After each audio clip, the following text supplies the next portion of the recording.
Is there any question where we are? The Minnesota Vikings are home. That is a formidable weapon that Ragnar is holding there.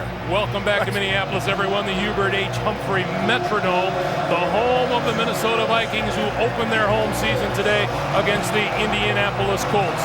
That is Ryan Longwell getting set to kick it away. Justin Forsett, just signed by the Colts, is set to return, and we are underway. Forsett on the run at the 6. To the 25 and across the 25. Joseph Adai is the lone back behind Manning as we get set to go in what should be a terrific game here in the Metrodome today.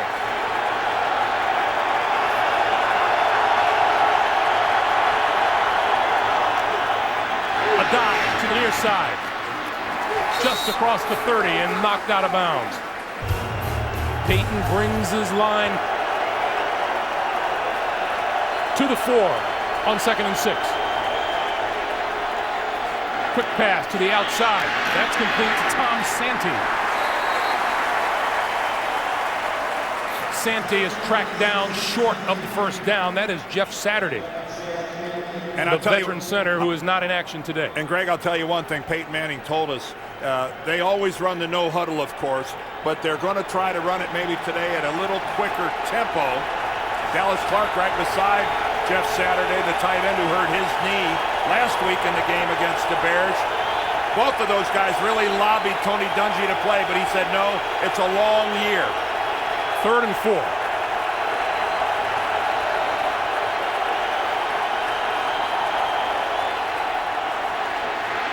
Manning gets rid of it over the middle, and that's complete now to the 45. First down, Anthony Gonzalez. Well, finding an opening against this pass defense is something the teams have been doing. It's hard to run against Minnesota, but it's not that tough to pass. And you can see that Gonzalez made the adjustment, saw the zone, broke off in front. The defender fell down, and a relatively easy pitch and catch for a first down. On first down, a dive, dancing his way up the middle, and not much there at all. Ray Edwards, Kevin Williams with the stop. And we had a wonderful visit with Peyton yesterday, and I said, does your knee bother you just sitting there in the chair? And he said, yeah, it's a constant struggle to keep it loose. That's why whenever he's not out on the field, he'll be on the bike, he'll be doing some kind of stretching. The doctor said it's normal, it's just going to take a while. Hopefully by mid-season you'll be all the way back. Says he's altered his routine to get loosened up prior to game. Gain of 2, 2nd and 8. Manning from the shotgun. Good protection. Throwing, and it is intercepted. Intercepted by Winfield. Winfield, whose first ever interception in the National Football League was against Peyton Manning. He picks him off here. Well, Antoine Winfield locked up on Marvin Harrison. When that ball's halfway there, Antoine Winfield becomes the receiver and Marvin Harrison the defender. What a job of Winfield cutting in front of Harrison and getting the INT. Now Peyton was looking at him all the way, but Winfield just cuts off Harrison. Watch him get in front of Marvin. Watch this. He sees the ball all the way, and that was an unusual situation. Manning did not look off the other way before he threw that direction. Adrian Peterson in the backfield. Tavares Jackson flips it to him on the far side. Cuts it back inside, but he gains maybe a yard. It'll be 2nd and 9. That is Tavares Jackson, the Viking quarterback, a touchdown pass and a pick against the Packers in the Vikings' Monday night loss.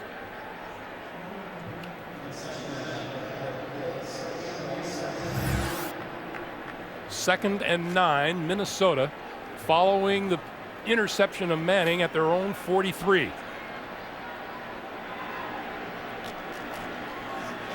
Peterson coming back this way to the outside, midfield, 40, and cut down inside the 30-yard line. Bob Sanders made the saving tackle. First down, Minnesota. What a job by Peterson of bouncing to the outside. This is supposed to go off right guard.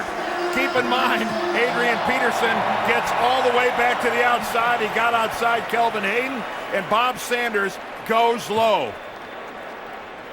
Dwight Freeney collapses all the way to the inside. He reads it going to the other side of center.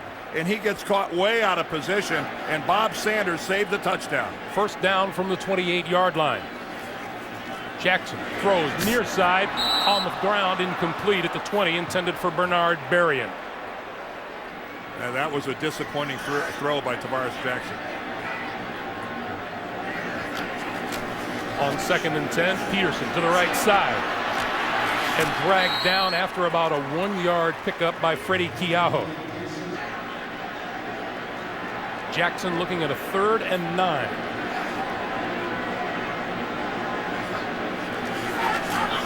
From the shotgun, throwing, it is incomplete. Just inside the 15-yard line, intended for Berrien, and Kelvin Hayden was there to break up the play. Well, the Colts certainly respect the downfield speed of Bernard Berrien. And you can see right there, Hayden did a wonderful job of recovery. You could see him where he thought Berrien was going to go deep. That was superlative of planning, coming back, and knocking away a ball. Ryan Longwell from 45 yards out. And that looks awfully good. 10-10 to play in the first quarter. The Vikings turn the Manning interception into 3 points and lead Indy 3-0.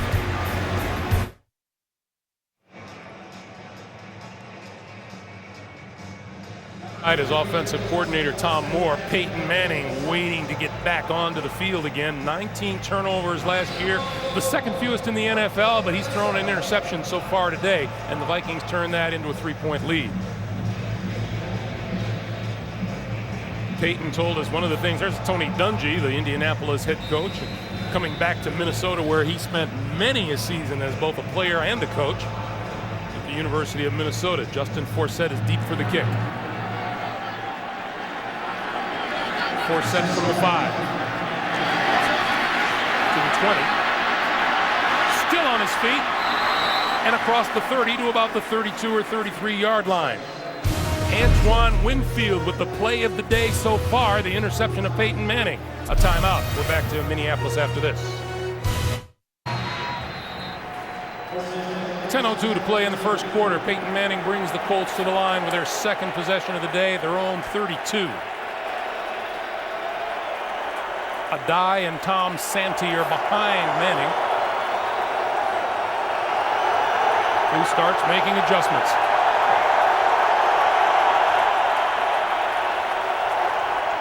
Play fake to Adai. Manning, short pop over the middle and not much there to Santee. While we have a moment, a reminder to you, check out the new and improved NFL.com Game Center with Red Zone Audio and the Big Play Ticker. It's all exclusively at NFL.com. Manning and the Colts in hurry-up mode. The pitch to Adai. Left side, nothing there. Coming up to make the stop, E.J. Henderson. One of the things the Colts want to do is to get up on that line of scrimmage and snap the ball quickly. They want to run the big defensive tackles of the Vikings, the 2 Williams. That time, though, tremendous pursuit. Nothing going there. Jared Allen trying to work himself against Tony Hugo. And now this is definitely where the crowd comes into play at the Metrodome. Dominique Rhodes making his first appearance of the day in the Colt backfield. 3rd and 10. Manning pitches it ahead to Rhodes, and Rhodes is run out of bounds after about a 2-yard gain.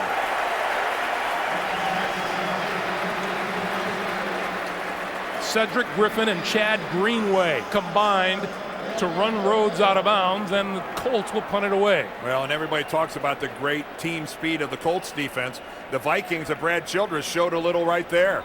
Last 2 plays, they showed tremendous sideline pursuit and their ability to get out and cut off the lanes. That's Charles Gordon deep to receive the punt for Minnesota. 3rd-year man out of Kansas, Hunter Smith, kicks it away. Gordon has a bounce off of him and picked up. Penalty markers fly.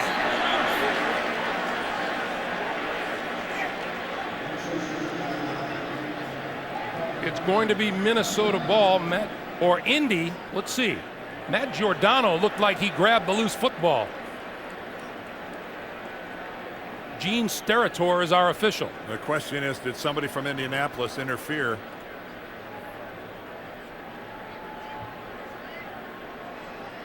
I saw no fair catch signal. Interference with the opportunity to catch the kick. Number 23 of the kicking team. 15-yard penalty. First down, Minnesota. Timeout. The penalty is on Tim Jennings as we take a look, Dan. Even without a fair catch signal, you have the right to catch the ball. He was clearly hit by a Colt before the ball got there. Tim Jennings coming in from the right. He's going to yank right there. He pulls the arm. That's the interference call. And man, what a collision occurred after that. But that is a good call by the official. Jennings reached out and snagged the arm. That man has a right to catch the ball. Coming up on 8.5 to play in the first quarter. Jackson with Peterson behind him. And here's 28. He's twisting his way into the secondary and out close to a first down. Special teams is a special chore all its own. Let's go back and listen on that punt.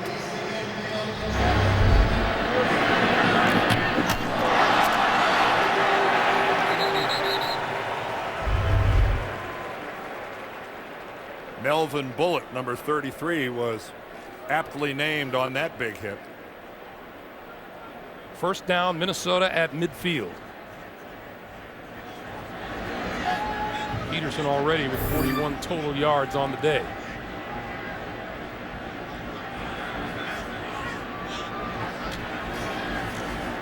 Jackson flips for Peterson. Peterson tripped up just short of the midfield stripe. 2nd and 10.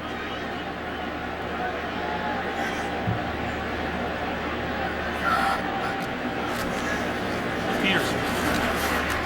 And he is stacked up after about a 1-yard gain. 3rd and 9. Speak for yourself.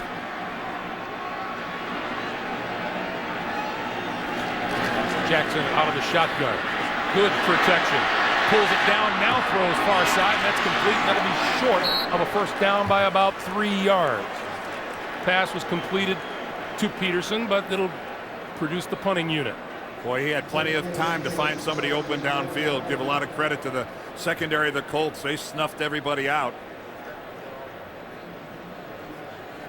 So Justin Forsett back inside his 10-yard line as Chris Kluwe gets set to kick it away.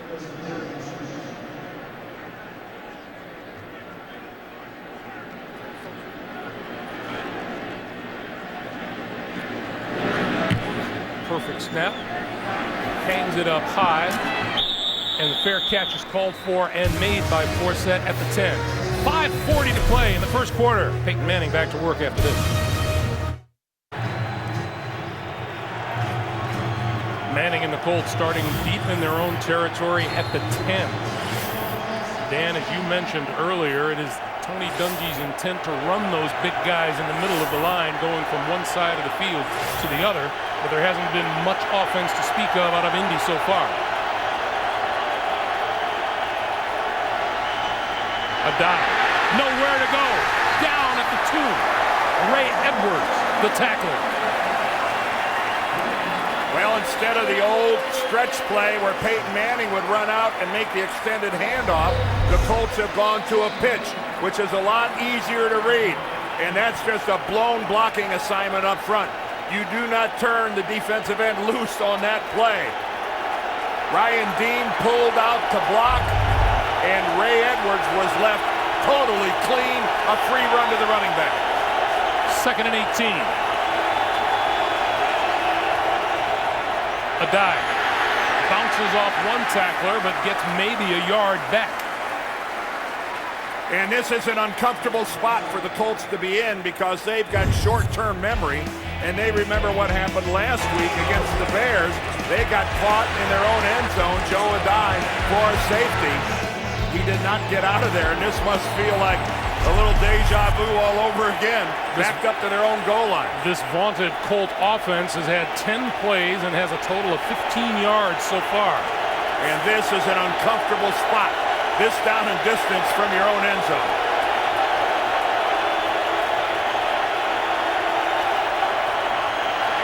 Manning.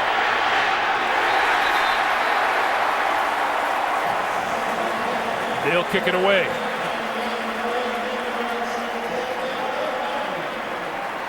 Well, that was some defensive stand by the Vikings, aided out by a blown blocking assignment by the Colts. Peyton's looking around. He's got time to find somebody. Nobody there. This is basically just a throwaway. I mean, he throws that right into the ground because he sees, yeah, he's got Joseph Adai right there, but he's totally covered. Rather than risk a turnover, let's go ahead and punt it out of here. That he might as well have thrown that out of bounds. Hunter Smith out of his end zone. Gordon from his 41. And fights his way close to midfield before he's brought down. 55-yard punt and an 8-yard return and 4:05 to play in the first quarter. Vikings have been getting awfully good field position. They got to make something out of it, more than just 3 points. Peterson still on his feet inside the 45 to almost the 43 and a yard shy of a first down. And I think that's a good move by the Vikings. They've been going to the edges, trying to get around the corner against maybe the fastest defense in the NFL. I'd hammer Adrian Peterson right between the two tackles. They got a huge size advantage. Dwight Freeney's over on the sideline. I would make this a power game right at the defensive tackles and inside of this Colts defense. On 2nd and 1. Peterson again. First down and then some. Cuts it to the near side on his feet to the 30-yard line. Now, old school philosophy says run this until they show they can stop it. This is just mashing football. Take a look at the lead block. Adrian Peterson does the rest, but when you get him 5 yards downfield before he's challenged, that is good stuff. That is good stuff. Boy, did he get a nice lead block from Garrett Mills. Peterson takes a break. Chester Taylor in the lineup, and Taylor straight ahead, still on his feet, inside the 25 to the 24-yard line. You know, these Minnesota Vikings will attest to the fact that Aaron Rodgers played a pretty darn good football game last week. Yes, he did. Chester Taylor pulls his way forward. Another Minnesota first down, all the way now to the Indianapolis 17. And look how they're doing it. Just basic, straight-ahead power football. Peyton a little frustrated. That's a tough spot for him to be in. Things haven't gone all that great to start with here in the first quarter. Well, they're not used to losing a football game this early in the year anyway lately. And he's had bad field position, and he's had the interception. But this is smart football, I think, by the Vikings going to their power game. Adrian Peterson back in the lineup. Gets the handoff, almost lost it. Still on his feet, inside the 15 to about the 13-yard line. Man, I hope everybody here in Minneapolis and Vikings fans everywhere realize how special this kid is. This is a 3-yard loss. That's all that is, and he turns it into a 3 or 4 yard gain. That was a loss by virtually every other running back in the NFL. 7 carries, 68 yards already for Adrian Peterson.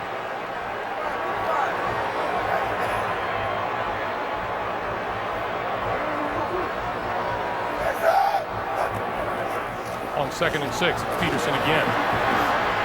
And the Colts had 8 guys up in the box. They are overplaying the run. They are playing the run all the way, and still the Vikings pound away for positive yardage. Tony Dungy a little concerned.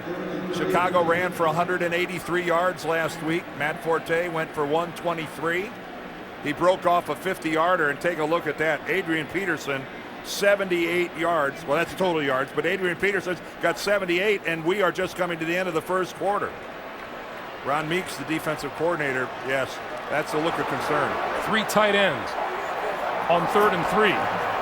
Play fake. Jackson rolling this way. End zone. Touchdown. No, they're waving it off. Vasanti Shanko was in the end zone.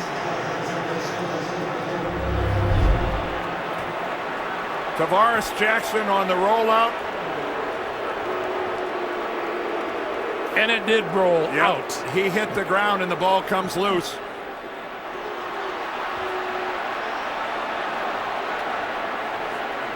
Nope, he never had possession of that football. So here is Ryan Longwell. Good job by the officials. They were on top of that. From 28 yards out, 27 make it, and it's good. 9 seconds to play in the first quarter. Vikings with a 6-point lead. Just 9 seconds to play here in the first quarter. Greg Gumbel, Dan Deerdorf in the Metrodome, where 2 field goals have the Vikings on top of Peyton Manning and the Colts, 6-0. And it's been a frustrated Peyton Manning so far. Justin Forsett at his own goal line. This kick by Longwell will take him halfway into the end zone, and Forsett will run it out. 15, and won't reach the 20. So we'll get one offensive play from the Colts before time runs down here in the first quarter. Peyton Manning has the look of a guy who really needs something good to happen. His workload at the line of scrimmage is increased because Jeff Saturday isn't in there. Peyton's got to make some protection calls that he ordinarily wouldn't do. And he admits he misses Saturday, his security blanket, he calls it. Yeah. That's a Pro Bowler snapping to a Hall of Famer.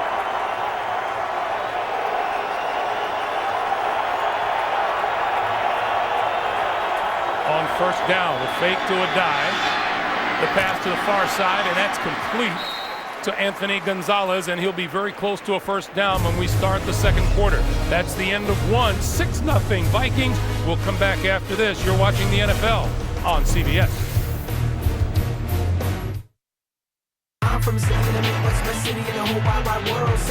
Throwing it is intercepted. Intercepted by Winfield. Peters to the outside. Midfield. And I hope everybody here in Minneapolis realize how special this kid is.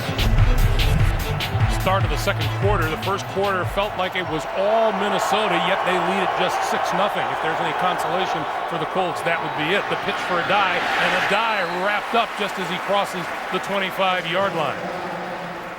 In that first quarter, Manning intercepted by Winfield. Adrian Peterson, 72 yards rushing, and the Colts a -3 on the ground. But what you said, Greg, earlier, very important. It's still only 6-0. Third and 2. On the quick slant, that'll be enough for the first down as Manning hits Reggie Wayne. Wayne's first reception of the day. Well, one thing about both Marvin Harrison and Reggie Wayne, they are not afraid to take that quick slant to the inside where, you know, in this case, a strong safety like Darren Sharper or maybe even a linebacker is going to lay it to you. Both of those guys will run the slant, and believe me, there are a lot of wide receivers in this league who do not want to venture between the hash marks. On first down, Manning throwing. Nice catch by Gonzalez, who reached back behind him for the first down. And I'll tell you what, the reason that Peyton Manning threw it behind him is there was a safety coming in from the other side. Peyton Manning sees where the defender is and puts the ball on the other side. You can see coming from the inside was middle linebacker E.J. Henderson, and Manning threw the ball away from Henderson. Yeah, it looked like it was towards that DB, but he was 8 yards back. Now Colts from their own 48. The pitch for a dive. Right side. Loses his helmet. Well, there's E.J. Henderson again.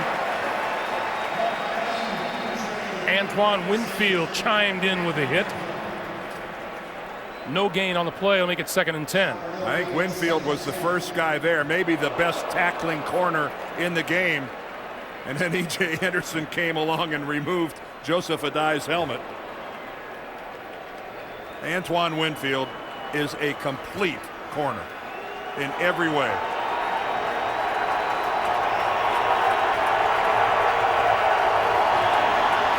Here comes the blitz. Manning pulls it down and throws, and over the middle finds Gonzalez once again, and that looks to be enough for a first down. What, did Anthony Gonzalez get underneath that ball? Geez, when that thing was halfway there, that looked like it was going to hit the ground before he was able to make the catch. But he went down and got it. He sure did. So now the Colts at the Minnesota 42. That was a pretty darn good throw by Peyton Manning off his back foot, not able to step into it. A die on the sideline. Dominique Rhodes alongside Manning in the backfield. Manning, quick pass, and that's incomplete. Once again intended for Gonzalez. And with Dallas Clark out of action, Manning is forced to look elsewhere. Well, he's got 3 talented wide receivers, but his 2 tight ends today, Gian Robinson and Tom Santee. Yes, both of those new to the Colts this year. One a draft pick, one a free agent. Not the faces that Peyton Manning is used to seeing at the tight end position. Guys like Clark and Utah. 2nd and 10.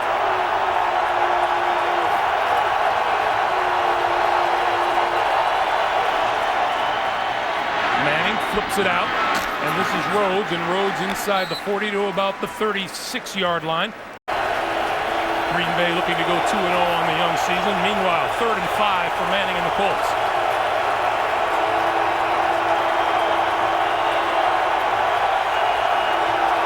Making his adjustments at the line.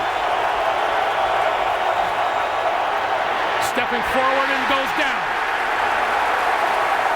Jared Allen with his first sack of the year, last year's NFL sack leader, gets number 1 this year as a member of the Vikings. Well, there's Jared Allen at the bottom. You can see that he's got Santee, the tight end, across from him. And Santee, who's got the outside, he's slow off the ball, gets turned all the way around, and that is a mismatch from the word go. Tony Hugo, the left tackle, had the inside, but he couldn't get a shot at Allen. Hunter Smith hanging it up. Fair catch called for by Gordon and made at the 11-yard line.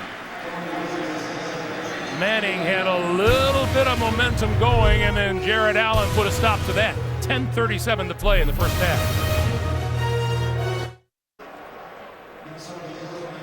Jared Allen, owner of that last sack, is exactly that way at practice. He's that way in the hallways at the Vikings complex. He just has too good a time playing this game. And the Colts have to be frustrated. They had 2 guys assigned to him. It still didn't help. Here's Adrian Peterson coming right back at the Colts, out across the 15 to about the 18-yard line. And by the way, CBS is pleased to join the NFL in helping the Red Cross in its efforts to aid those affected by hurricanes and other natural disasters. Text the word GIVE to the number 24357 and donate $5 to the American Red Cross Disaster Relief Fund. Standard text messaging rates may apply. Learn more at redcross.org. And Dwight Freeney still on the Indianapolis sideline. Well, they know that on these early downs, these are running downs for the Vikings. They're giving them a rest. 2nd and 3. Peterson. Okay. Right at the first down marker. I suspect we'll have a measurement coming up. And this is hardly a secret that the Colts were going to get more than their standard dose of Adrian Peterson. The fact that in the past that they've been porous against the run, the Bears had success, and with an unproven quarterback, and yes, Tavares Jackson is unproven. He's only had 15 starts. This is his 16th. It's going to be the Minnesota running game that's going to have to win the day for the Vikings.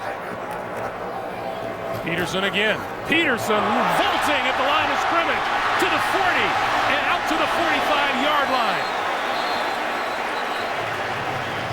Boy, did he get hit low from behind, but he bounces right up. I think Robert Mathis came in at the end and got him. But Adrian Peterson, again, look at him go over. We've seen him do this ever since he got here. But Robert Mathis doesn't give up, and at the end, wow, he comes in and he tries to take out the legs of Adrian Peterson. 106 yards on the day already for number 28. If Adrian Peterson would have gotten hurt on that play, Robert Mathis might have had to have police protection to get out of this stadium. On the reverse, Andre Allison, left side, trying to turn the corner, run out of bounds by Kelvin Hayden, number 26.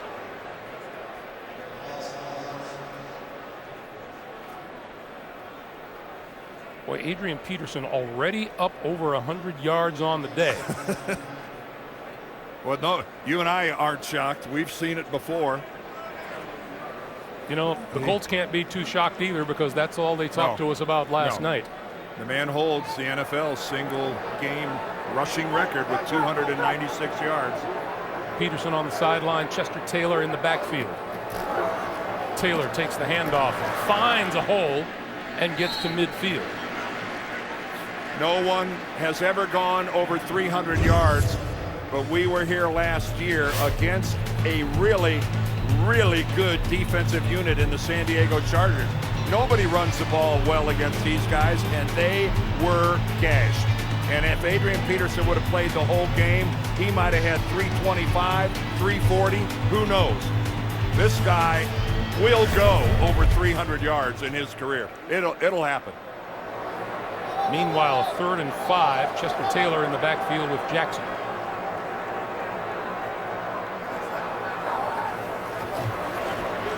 Gonna go deep, down the near sideline. Incomplete, just out of bounds. Sidney Rice, the intended receiver. That throw from Jackson just needed to be about a yard back into the field.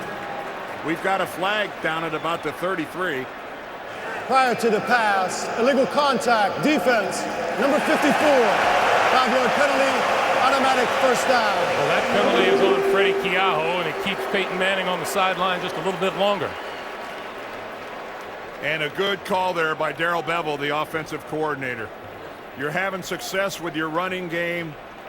Go ahead and take a shot.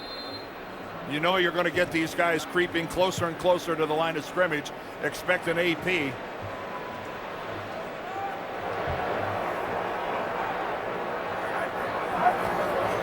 Here's Peterson. Shakes a tackler. Gets to the 40-yard line. 7th play of this drive. Tavares Jackson. Robert Mathis picks him off. Yeah, that was good hustle by Robert Mathis. One of the fastest defensive ends in the game. You saw him get all the way downfield to make that tackle on Adrian Peterson. Again, they got 5 yards on first down, and then Mathis held him to only a yard that time. Robert Mathis, an undersized defensive end, and of course, when you're going to be that small, speed better be a big part of your game, and it sure is with him. Now Chester Taylor in the backfield. As Tavares Jackson looks at a 3rd and 4. He needs the 35 for a first down. Jackson with the keeper. Gonna run for it. Can't turn the corner and goes down at the 40-yard line under pressure from Tim Jennings. And that, you know, the crowd is booing Tavares Jackson. I think he really thought he had this, but Jennings, even though he had contained and got sucked down, Jennings shows great speed to cut off Jackson. And you know, they're booing him for going down, but that's exactly what they want him to do. He has to. He cannot take the chance or the risk of getting hurt again. So Chris Kluwe kicks it away to Justin Forsett. And they'll let it bounce inside the 5. And they save it from going into the end zone. It's going to be down at about the 2. Special teams play. Extraordinary. Peyton Manning starting in a hole again.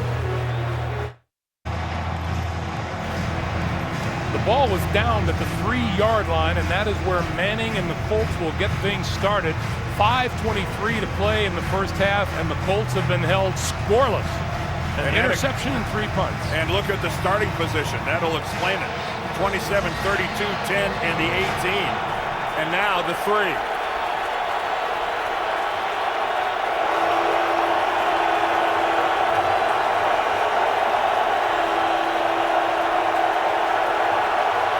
First down.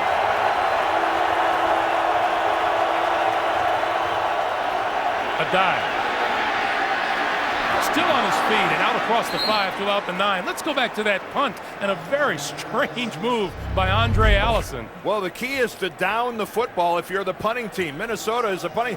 Andre Allison, number 84, down the ball. What are you doing jumping out of the way right there? What? I mean, masterful job of letting it go between your legs, but talk about doing nothing. 2nd and 4. Play fake. Manning, deep, down this sideline it is. Caught and dropped by Reggie Wayne.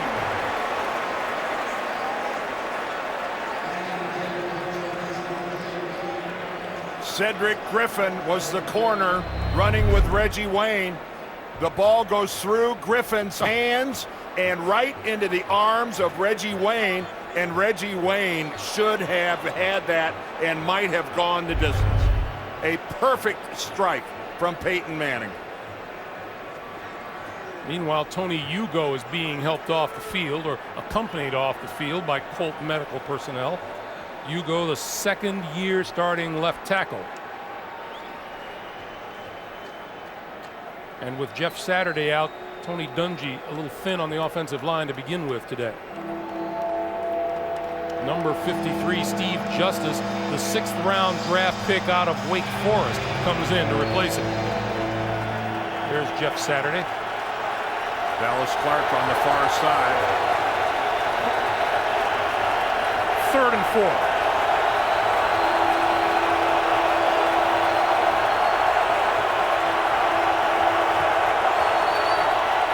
Here comes the blitz, quick pass, and that is complete to Tom Santee. And he is just barely at the first down marker. There's Dallas Clark alongside Jeff Saturday, and let's take a look at Jared Allen on the rush. There he is again, coming around the corner. Tremendous upfield speed by Jared Allen. You have got to account for that man's ability to get to the corner. You can't give him a soft edge. Clock continues to move, coming up on 4 minutes to play in the first half.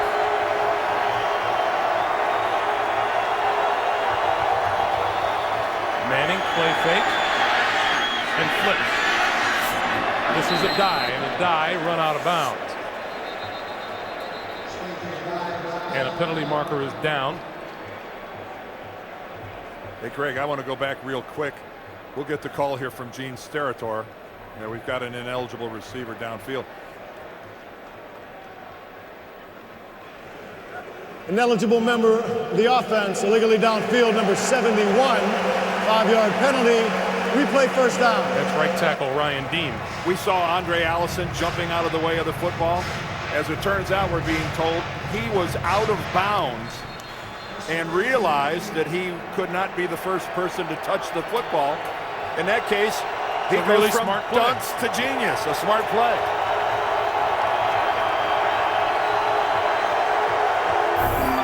Tony Hugo is leaving the field to go into the Colts locker room. The bad news keeps on coming for Indianapolis. 1st and 15. And the give to a die. And a die can't break away from the first tackler, who is Darren Sharper.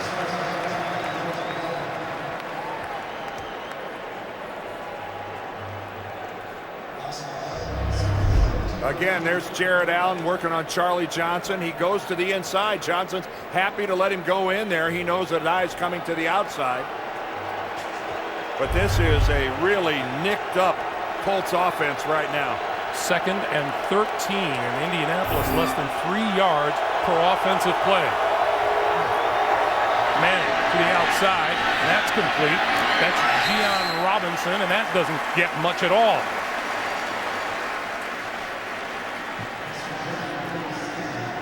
Third and 10. It is a huge subtraction for Tom Moore in this offense when Dallas Clark is not in the equation. He's so versatile. Plays wide receiver, tight end. Quick snap by Manning. He throws. That's incomplete. Batted down by the cornerback, Antoine Winfield. Well, trying to catch the Vikings, not ready. Peyton does do the quick snap, but it still results in an incompletion. And you see Winfield got caught looking the other direction.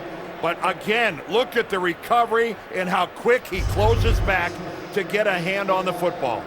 Winfield told us yesterday, we know the ball is going to be in the air. Either we make a play or they make a play. Well, that was some recovery.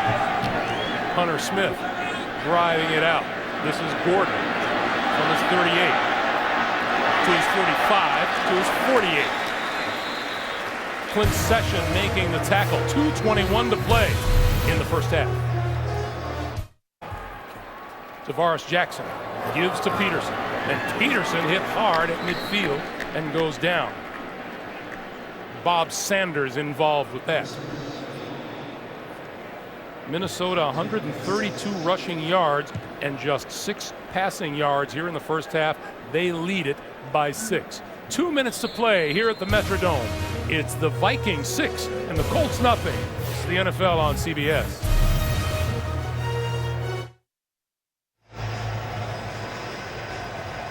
Well, Tavares Jackson not having a whole lot of luck throwing the football. In fact, the Vikings haven't attempted a pass in the second quarter. However, Adrian Peterson, with his career high, 113 yards rushing in the first half.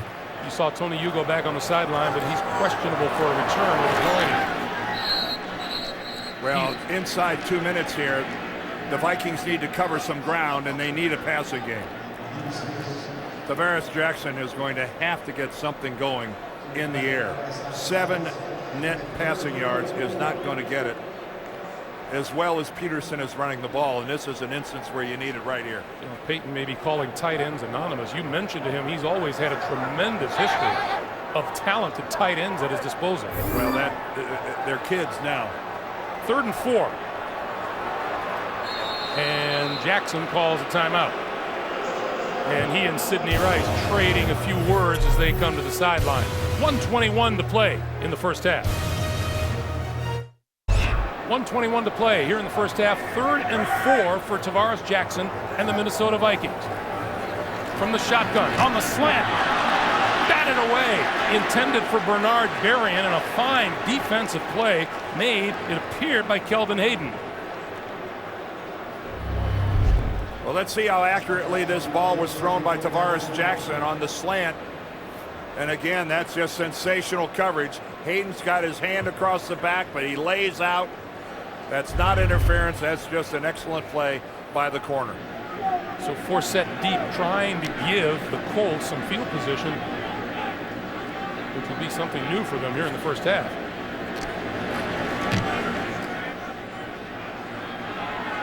He's going to let that bounce, and it's going to be downed again inside the 5-yard line. Special teams has been extraordinary, and that time Andre Allison all over it. I think he ran out of bounds on that play too.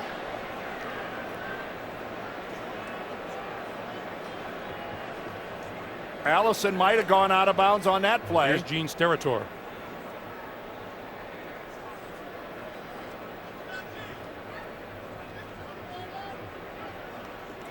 When you see that hat, if he did, it's going to be very funny.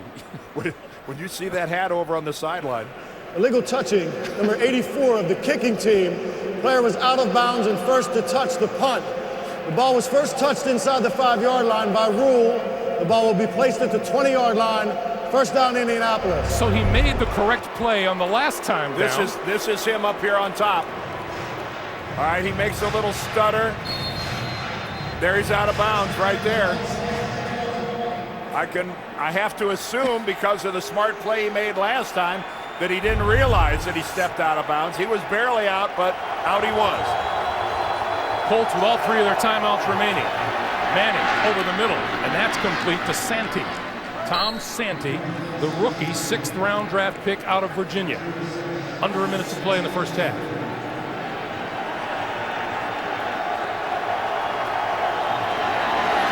Manning looks this way, quick pass to Gonzalez. Gonzalez goes down at the 34. And timeout. 46 seconds to play. Manning going to reconsider.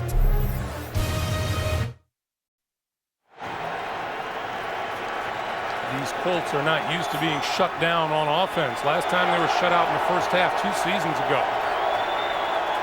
On first down, Manning over the middle. Oh, what a play by Chad Greenway.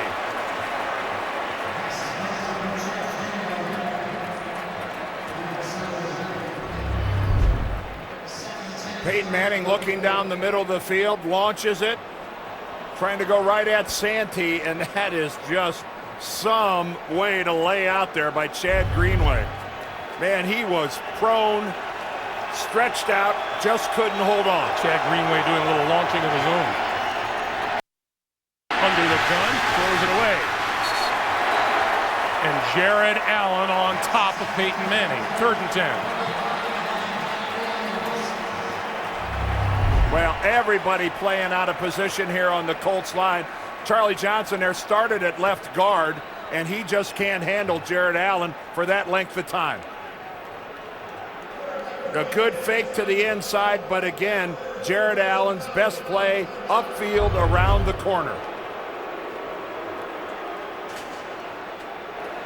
Because of that injury to Tony Hugo, everything is shifted around. Charlie Johnson, the left guard's at left tackle, a rookie at left guard, a rookie at center. Manning with 3rd and 10. Stepping up, throws, incomplete. And Peyton Manning again under tremendous pressure.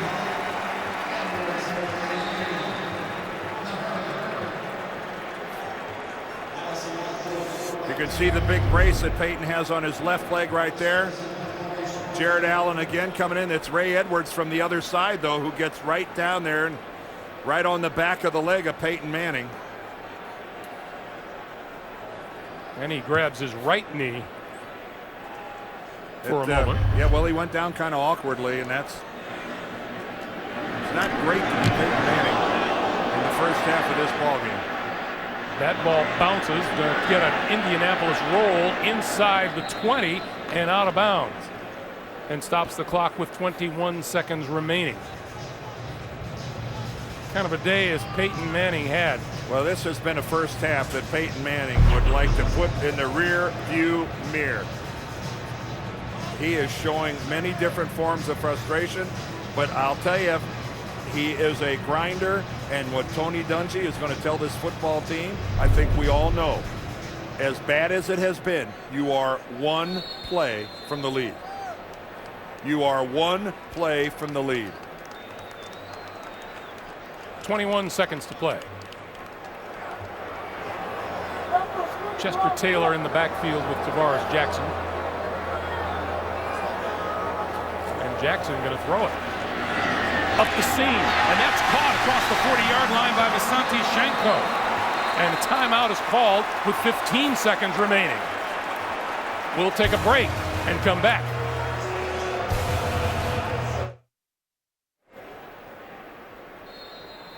Ryan Longwell loosening up for a maybe shot here in the final 15 seconds of the first half. Well, that surprised everybody, the Colts included. Jackson with good protection, throws over the middle and hits his man. Inside the 40 is Bobby Wade, and a timeout with 5 seconds to play. Well, for a team that showed precious little in the way of urgency when they had a possession before the 2-minute warning, all of a sudden with 20-some ticks left on the clock, they come out here with back-to-back throws in a passing game that had done nothing up to that point. And here comes Ryan Longwell to try to put 3 more on the board for the Vikings before halftime. He is hit from 45 and from 27. Well, let's see where they spot this ball. This is going to be 53 or 54 yards.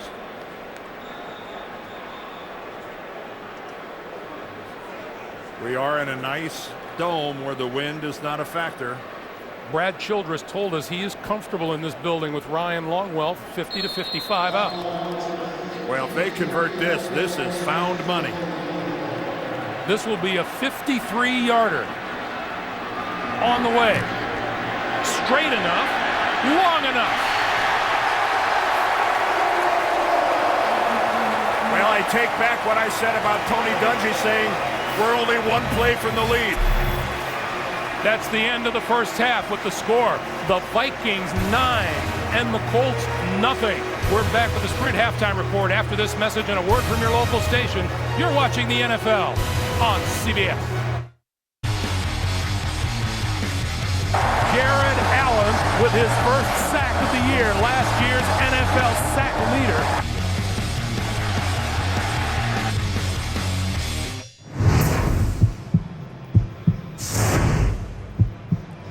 It's been an interesting first half, to say the least, here in the Metrodome. The Minnesota Vikings leading the Colts by a score of 9-0. Welcome back, everyone. Along with Dan Deerdorf, I'm Greg Gumbel. Oh, to be a fly on the locker room wall in the Colts dressing room. Let's start with the guys that we talked about prior to the game. Peyton Manning for the Colts, Adrian Peterson for the Vikings. Peyton Manning first up, 13 of 21 for 86 yards and an interception. Well, when Tony Hugo had to go out of the game, that really kind of moved everything around on the offensive line. He's been under pressure all day long. Can't get into a rhythm, can't get comfortable. He wasn't comfortable coming into the game. And then Adrian Peterson has had a huge first half. No surprise how much he was going to run the ball against the Colts, and he's done it with great success, going over 100 in the first half. And of course, what's your best friend when it comes to protecting the lead? The running game. And the halftime stats, the Colts have an ongoing problem, their inability to rush the football. They only ran for 53 yards last week against the Bears, now only 4 in this first half. That's 57 yards rushing in 6 quarters of football. Well, just keep in mind, this game brought to you in high definition here on CBS. How many times have you seen it? How many games have we done, Dan, where the first half doesn't make the entire game and you can see a complete turnaround? Well, no, and let's not forget that Peyton Manning has come from behind many, many times. But the reality is, this is not your mother's Indianapolis Colts team. This is a team that is banged up, is hurt, has some holes on the offensive line. They don't have the tight ends they used to have, Greg. They're a little hurt. Chester Taylor taking the second half kickoff for the Vikings at his own goal line and returns and still on his feet and finally brought down just shy of the 40-yard line. Now, this Indianapolis Colts team is by no means new to adversity. No. And they're pretty well equipped in the coaching sideline and at the quarterback position to deal with it. Oh, there'll be no panic. Let's not head in that direction. No, that's not going to happen. And you're going to have to use the weapons you have. That means, A, their defense, they're going to have to make a play. They're built to get turnovers. They're going to have to get a turnover. And secondly, Peyton Manning's going to have to turn to his big 3, Harrison, Wayne, and Gonzalez.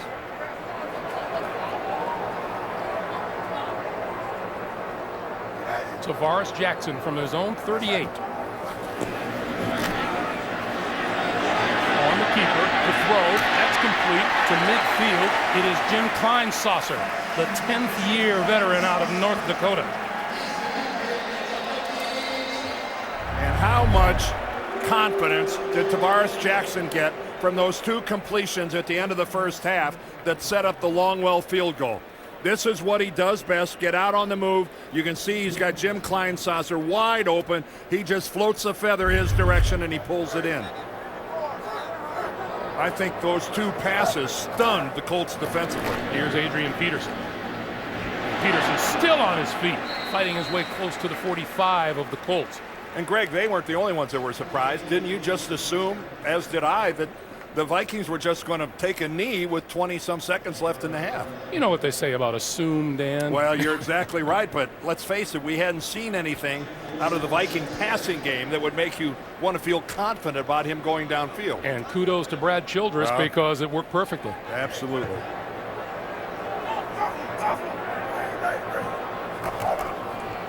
Peterson again. Peterson trying to turn the corner on the near side and is run out of bounds. Gary Brackett in on the play. One of the things Adrian Peterson told us was how he likes to be now a full 6 yards back from the line of scrimmage. He loves the fact that he gets more vision. He thinks it gets him in a position to make a better cut.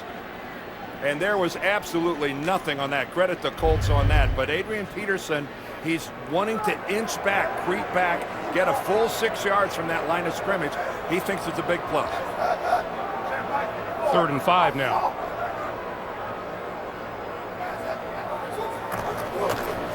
Good protection.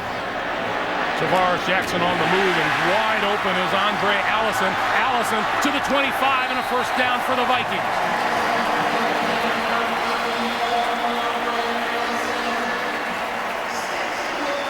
Well, Andre Allison is being shadowed by Marlon Jackson. He's going to run a crossing pattern. You see him coming across.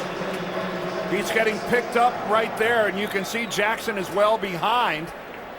That was a multi-level pattern. You had a crossing pattern going the other way shallow. Allison coming left to right deep. Good job by Tavares Jackson of finding the open guy. Peterson still on his feet, close to the 20. And again, this is a scenario that is working in the Vikings' behalf.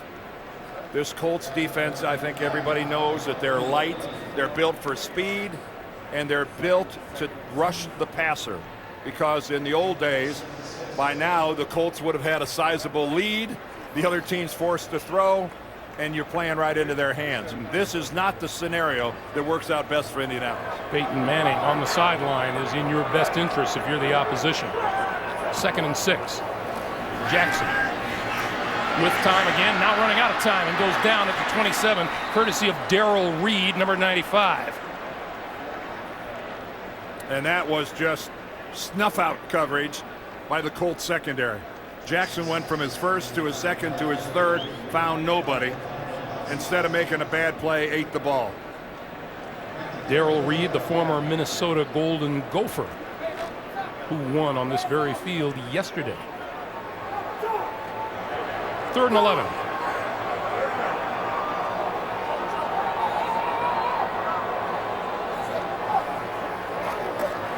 Jackson flips to Taylor, and Taylor is wrapped up. Marlon Jackson was in on the stop. And that'll bring Ryan Longwell onto the field again to try his 4th field goal of the day. Well, again, that's credit Ron Meeks and his defensive team that time. They made a stand when they had to, and that was a good, hard, solid tackle by Marlon Jackson.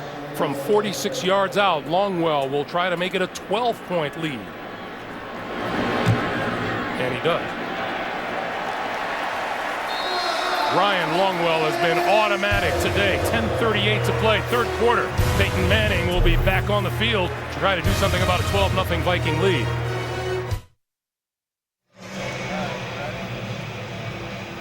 .38 to play, 3rd quarter. Justin Forsett at the goal line as the Colts try to do something on offense. Their drives today have ended in an interception and 5 punts. Big special teams play wouldn't hurt. From a yard deep in the end zone, Forsett stumbles and falls and is down at the 15-yard line. And here comes Peyton Manning. Not at all pleased with the turn of events so far today. For the 5th time today, the Colts start at their 20-yard line or worse. Manning throws. That one is complete to a die out of the backfield, and the die to the 25, out to the 29-yard line, and a 1st down. And a little offensive breathing room for an offense that is really hurting. Dallas Clark, the tight end, on the left. Jeff Saturday, the regular starting center, on the right, inactive today.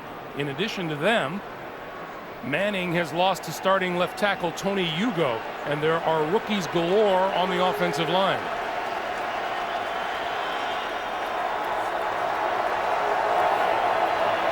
From the shotgun, short pass right in the middle, and the die has nowhere to go. Well, the adjustments they've made, Charlie Johnson, who started at left guard, is now playing left tackle. Number 53 right there is Steve Justice, a rookie, playing left guard. Jamie Richard, number 61, is playing center instead of Saturday. The right guard is Daniel Faderkyle. He's been predominantly a practice squad player the last couple of years. He's getting the start at right guard. So Peyton Manning is looking at a lot of unfamiliar faces in his own huddle. On 2nd and 11. And look out. Henderson is after him and got him back at the 17-yard line. And there's where the kids make a mistake. You don't let a middle linebacker come into the A gap and get right after your quarterback. Unblocked. You could see late Justice kind of turns and chases after E.J. Henderson. Wham! You just can't let that happen. Pass protection always starts inside, works its way out. Peyton had no chance at all. Almost a horse collar, but he didn't really pull him down by the back of that shoulder pad. 3rd and 21. Quick flip to the side. This is Santee. penalty across the 30 and out to the 31, still about 8 or 9 yards shy of a first down. Winfield with yet another tackle today, and the Colts will kick it away. I think if we had a meter that would measure Peyton Manning's frustration, that needle would be stuck all the way over on the peg. Off the charts. Yep. Andre Allison deep for the kick coming from Hunter Smith.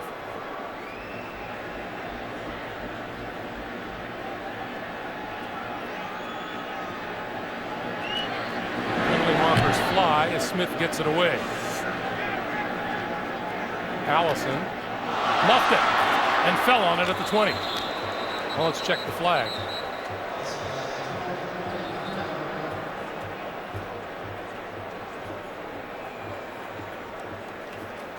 This is going to be against the Colts. Illegal formation, kicking team. Number 52 was not on the line of scrimmage. 5-yard penalty, replay 4th down. As he normally does, Marvin Harrison sits by himself on the Colts bench.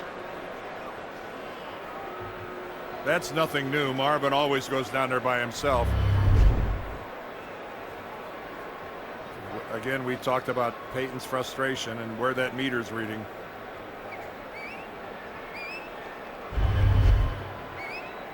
Peyton admits he is not back to where he wants to be, and it's a little difficult coming off the knee. Well, right now, I don't think the problem is the knee. The problem is the supporting cast. And although he didn't take a preseason snap, he says he would have loved to. He wanted to. Oh, absolutely. 101 total yards today. Hunter Smith gets this one away. Here's Allison again. This time he pulls it in. Evades the tackler. 35, 40, midfield, and into Indianapolis territory to the 47 before Philip Wheeler makes the tackle. And it seems like this entire ball game is being played on the Colts side of the field. 7:40 to play, third quarter. Vikings with a 12-point lead.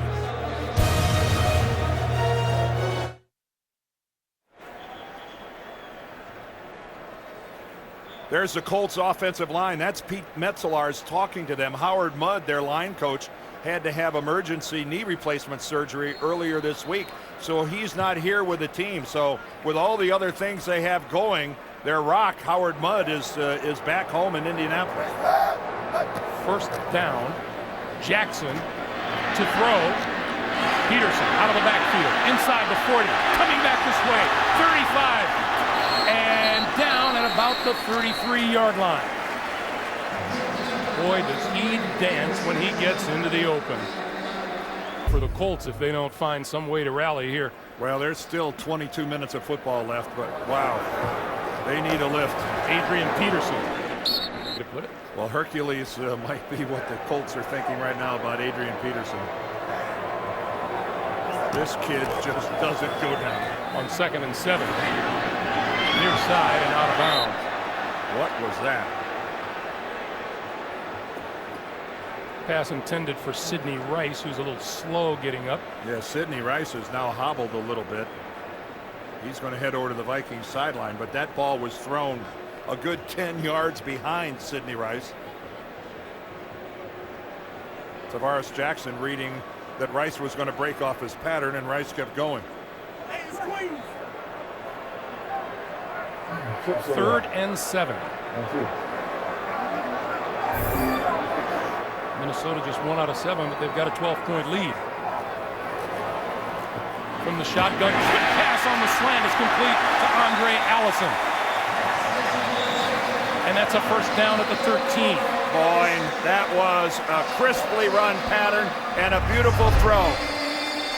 He's going to get the inside position on Kelvin Hayden, who gave him a big cushion, and Bethea, the safety, was still way deep. That was pretty much an uncontested slant. Yep, a couple big hits at the end, but not until the chains get moved. Meanwhile, Sidney Rice getting a once-over on the sideline, and Bobby Wade has replaced him on the field. Berrien and Wade to the top of your screen. After a shaky start, Tavares Jackson has been sharp. Peterson still on his feet and now dragged down at about the line of scrimmage. Gary Brackett making the play. It'll be 2nd and 10.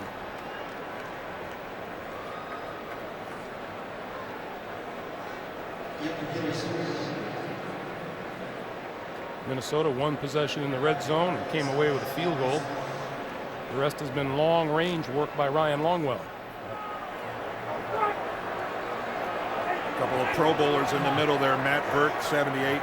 Steve Hutchinson, 76. On 2nd and 10. Out here to the near side. And that is Tahi out of the backfield to about the 11. And you're right, Dan. Since about the last minute of the first half, it's been a different Tavares Jackson. Well, when he came in, he had done virtually nothing. And then when they got the ball with a little over 20 seconds left, he completes those 2 passes, and they end up with a field goal.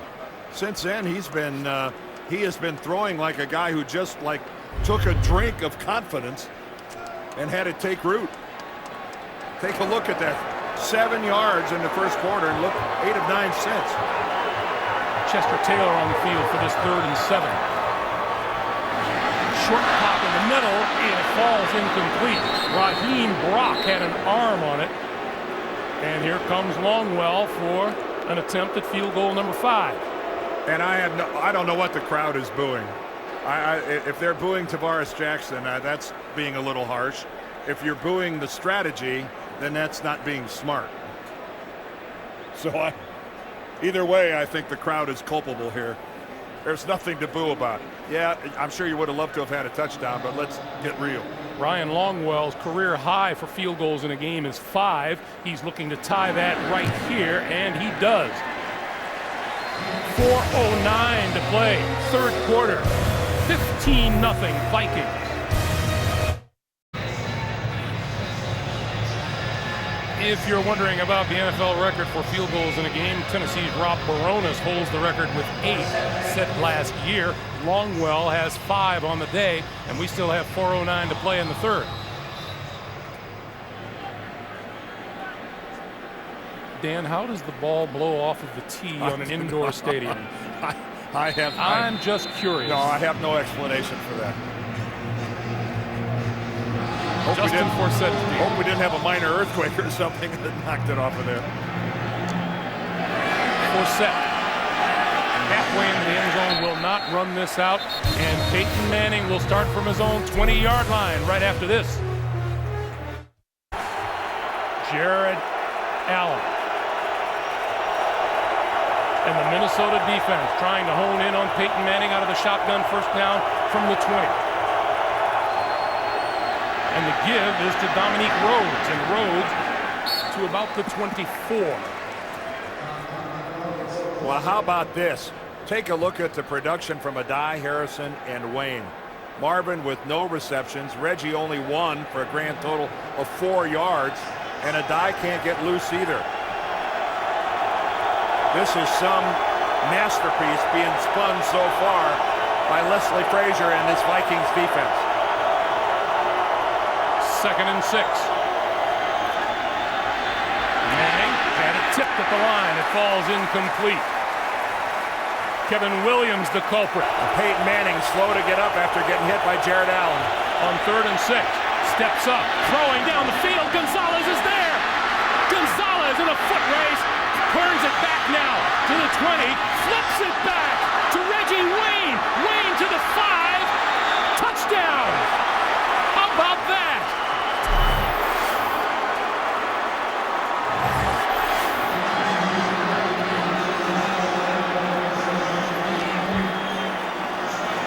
.76 yards, and you may have to apply a little oxygen to Tony Dungy on that flip. Well, you said earlier that the playmakers for the Colts had to come through. The best position they have is Gonzalez, Wayne, and Harrison, the 3 wideouts, and somehow wide open.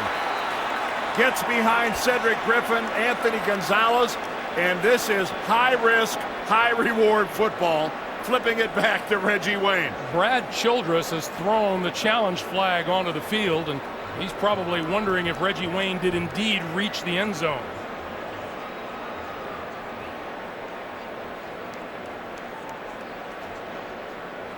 You might also want to see, was that a backward lateral? Clearly it was. Or was Gonzalez down, and did he get rid of the ball before his knee? Minnesota is challenging the ruling on the field of a touchdown. Yeah, there's a lot to look at. So, of course, Gene Steratore here could look at the whole play. We'll go back and get a good look at Anthony Gonzalez and whether he was all the way down, whether his knee made contact before he pitched it back to Reggie Wayne. That's the first part of the play that we're going to take a peek at. When you challenge whether or not it's a touchdown, you're challenging the entire play. All right, let's take a good close look at this. He protects against the swipe. Ball's on its way out. The ball's out. That is a lateral. It looked to me like he had released the football. It had separated from his hand before that left knee of Anthony Gonzalez made contact. Now, let's follow this to conclusion. Reggie Wayne, both hands on the ball. There, his knee is down. And the ball hits the ground short of the goal line. Yes, I don't think that is a touchdown. We'll try to get a look at it from the side, but from that angle there, it looked like when Reggie Wayne's knee hits the turf, the ball had not yet crossed the plane. We may have to hold off on Peyton Manning's career 308th touchdown pass. But I thought we had a pretty definitive look that the fact that it was a legal lateral from Anthony Gonzalez back to Reggie Wayne. Pretty quick thinking by Mr. Gonzalez.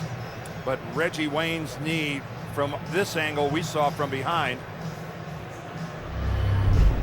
Well, it looked like the knee and the ball short of the goal line. Well, that's there goes the knee right there. I don't believe, there's no way he had crossed the goal line with the football, because you can see right there the ball's even, and keep in mind his knee touched even prior to the ball touching the ground, so the ball's a little farther away from the goal line than that. I'd say this ball comes back to about the 1 foot or the 18-inch line. And the official on the far side on the goal line came in with his arms in the air and ruled touchdown. Right. But it would appear that's going to be turned around. It appeared to be a pretty definitive look that Reggie Wayne did not cross the goal line.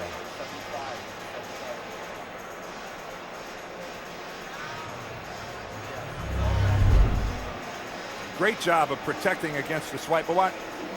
Yeah, the ball is away.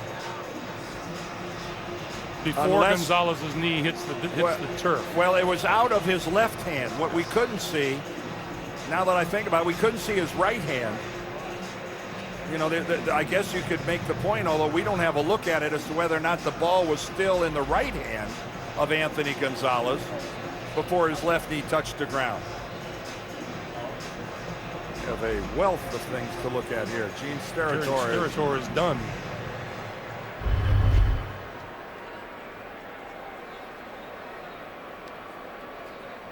After review, it has been determined that the runner was down by contact at the 1-yard line. The ball will be placed on the Minnesota hash inside the 1-yard line. Minnesota will not be charged a timeout. It will be first and goal, Indianapolis. So that is a 75-yard play to the 1. And there's the left knee down right there. And that's right. I think that's a good call by Gene Steratore, placing the ball just inside the 1-yard line. I said about the 18-inch line. I think it's more the 24-inch line. If you're going to get picky about it. Yeah. Well, Gonzalez had about 58 of those yards. Reggie Wayne the last 17. First and goal, Indy, trying to crack the scoreboard for the first time today. 3:10 to play in the third. Joseph Adai behind Manning. And they have not run the ball effectively at all.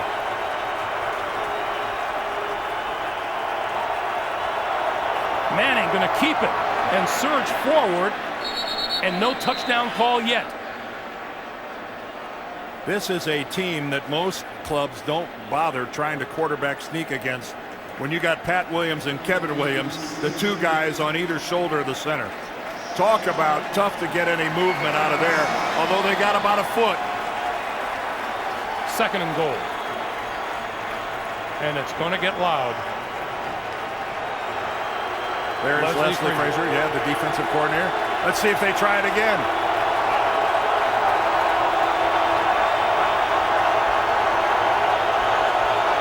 Manning again. And is he in? Still no call. I'm telling you, that's Don Quixote and the windmill trying to root those two guys out of there.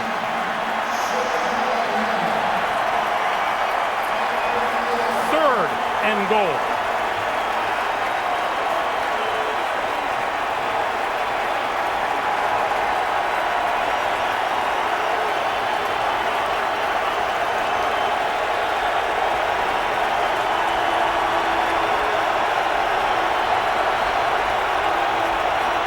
Peyton's going, would you guys mind backing up?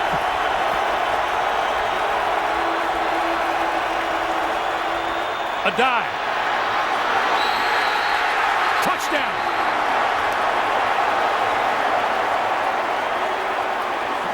Well, Joseph Adai on a second effort apparently broke the plane. Talk about a hard-fought 24 inches.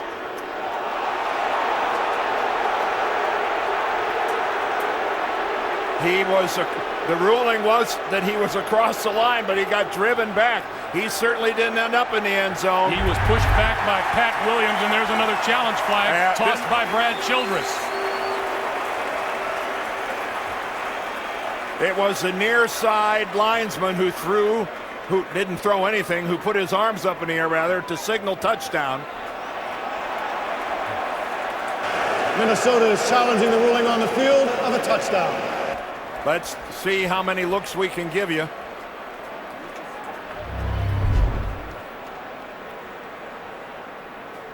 Joseph Adai is going to get his first contact.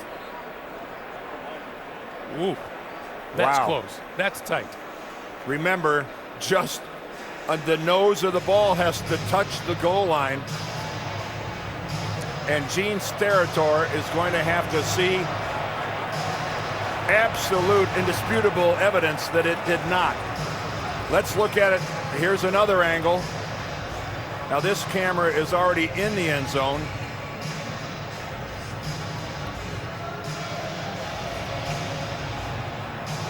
We've got that other camera. That, I'm telling you, at first blush, it doesn't look to me like he got it.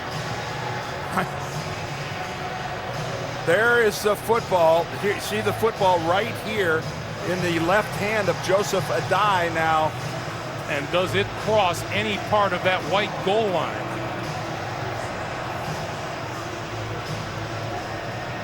Boy, the question is that conclusive evidence that it did not get to the goal line? This is one of those where the ruling on the field is so vitally important, because Gene Steratore has to see something that 100% tells him he didn't get in there, and I'm not sure he can gather that information from that look. I mean, that was so close. It's been a while. If that stands as a touchdown, folks, that is about one dimple's worth of pigskin on that football. Once again, Joseph Adai surging.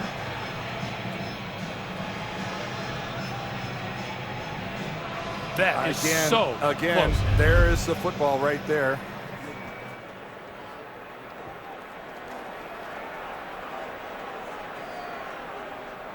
After review, the ruling on the field stands. It is a touchdown.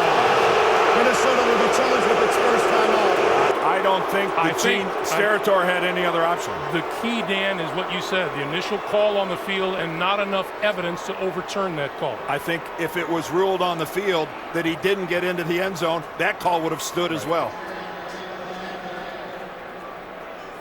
Well, that was not the first big play, and I'm talking about the long pass to Gonzalez and then the lateral. That's not the first big play these Colts have made, and they're capable of more. Adam Vinatieri's extra point is good. 1:24 left in the third. The Colts finally find the scoreboard. It's an unpopular decision with the fans, but Minnesota leads the Colts by a score of 15-7. There's Chester Taylor back at his goal line. And the Colts will see if they can turn some momentum into more than just a touchdown now. Vinatieri kicks it away. Taylor 2 yards deep in the end zone. To the 20. To the 30. And out to about the 33-yard line. A fine return by Chester Taylor and the Minnesota Vikings. Good field position for Tavares Jackson. Jackson and Manning today. Manning has had to throw the ball 26 times. He told us last night in the game against the Bears last week, never is it in the cards for him to throw 50 times. No. Their chances are, if he throws it 50 times, it's going to be in a losing effort. So let's see if the Colt defense can rise to the occasion. Adrian Peterson. Tackled in the backfield by Freddie Keaho, and a one-man tackle on Adrian Peterson is a rarity. And what would really be critical for the Vikings now, and this is not the way to do it, getting trapped for a loss on first down, is if they could just grind out a couple of first downs to allow their defense to gather themselves over on the sidelines, catch their breath, talk a little bit about giving up that big play. 3 and out here, not good. Jackson, under pressure, lost the football. It's on the turf, and the Colts say they have it. Dwight Freeney, guess who? When you need a big play, turn to your big playmakers. Keontae Dawson fell on the loose football, but watch Dwight Freeney coming from the top. At the top, he's going to get right around Artis Hicks. In comes the slap. He just knocks it right out of Tavares Jackson's hands, and a fortuitous hop right to Kenyatta Dawson. Dwight Freeney, he's done that so many times, and bam, how quickly things have turned on the Vikings. First down Colts at the Viking 28.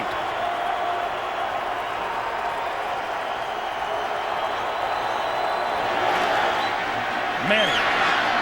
Got his man inside the 15. That's Marvin Harrison. And that's a first down. And I'm sure Marvin wanted everybody to know I took this huge hit and did not fumble the football. And this is a huge hit from E.J. Henderson. First reception of the day for Marvin Harrison, and it's a testy one. Whoa, that is large.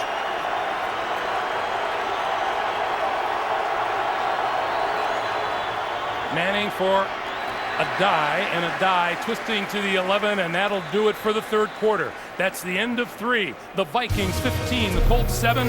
Back after this message and a word from your local station. This is the NFL on CBS.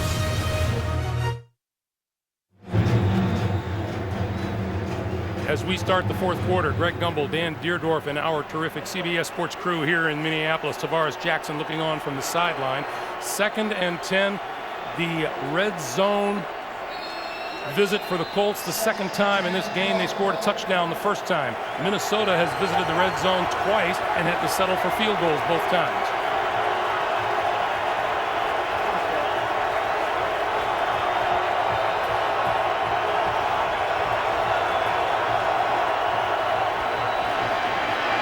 Manning throws, and that's incomplete. Intended for a die out of the backfield. It'll be 3rd and 10.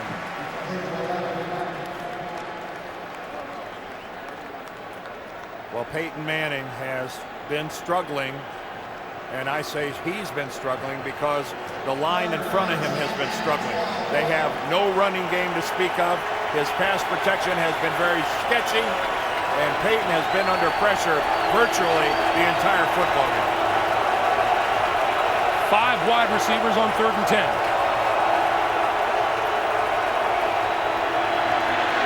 Manning Dodges Allen, throws for the end zone and overthrew his intended receiver, Tom Santi.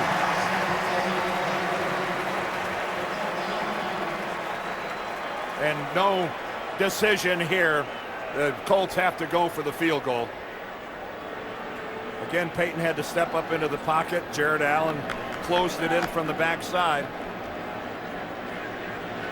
And Adam Vinatieri on to put one up from about 30 yards out.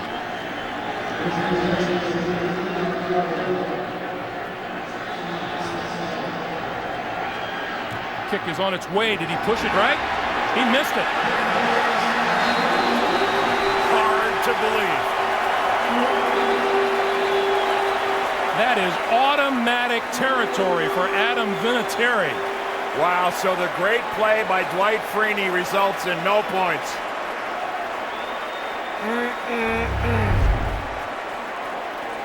Hunter Smith with the hold. And Vinatieri pushed it right.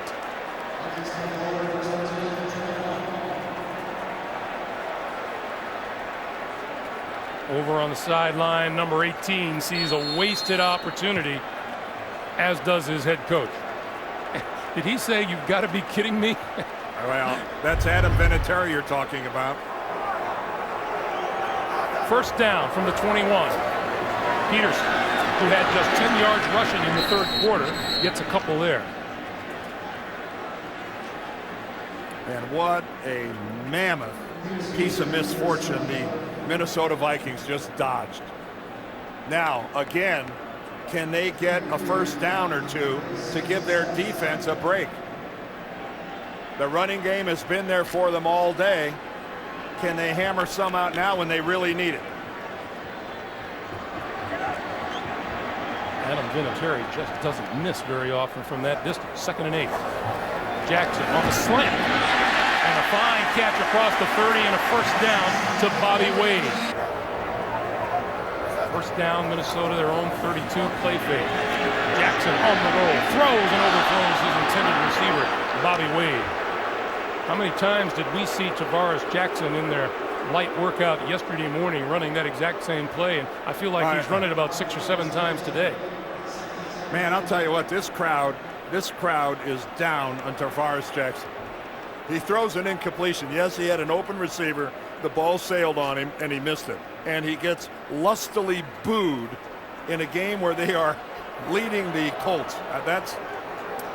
I'm not feeling a lot of love here for Jackson. On 2nd and 10, here is Peterson, and Peterson trying to go east-west and is dragged down at about the 33. Keaho along with Robert Mathis. It'll be 3rd and 8. And now on a passing situation, Chester Taylor replaces Adrian Peterson in the backfield. Well, up until that last incompletion by Jackson that really sailed, he has been pretty accurate once he got beyond the first quarter. Forgotten was the pass immediately before that, right on the money on the slant. Yes. Vikings just 2 for 9 on 3rd down today. Watch out for Freeney. Jackson throws far side, misread completely, and it's out of bounds, and here come the boos.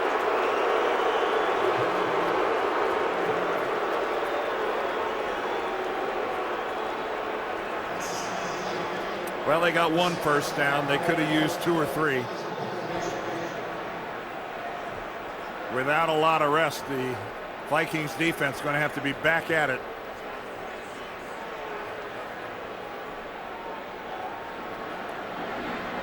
Kluwe to kick, Forsett is deep.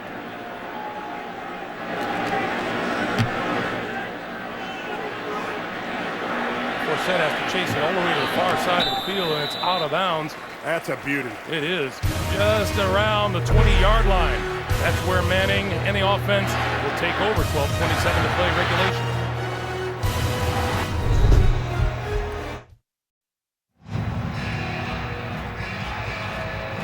That'll tell you all you need to know about how successful the Colts have been running the football here this afternoon against the Vikings. Entirely one-dimensional. That's on 14 carries for 10 yards. Dominique Rhodes in the backfield with Manning, who will operate out of the shotgun. plenty of time remaining.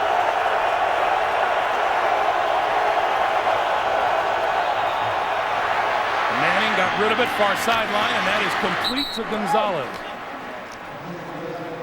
And just at that first down marker, he appears he may have had it. He does. Well, Anthony Gonzalez now in his second year is just taken a huge leap. Of course, you know, the guy had I thought, a really good rookie year last year. The way he filled in, playing in the slot. A good, solid all-around football player. His 7th catch of the day, that ties a career high. Tony Dungy says in his second year, he's ahead of where Reggie Wayne was in his second season. Manning throws it back to Wayne this side, and Wayne forward to about the 32.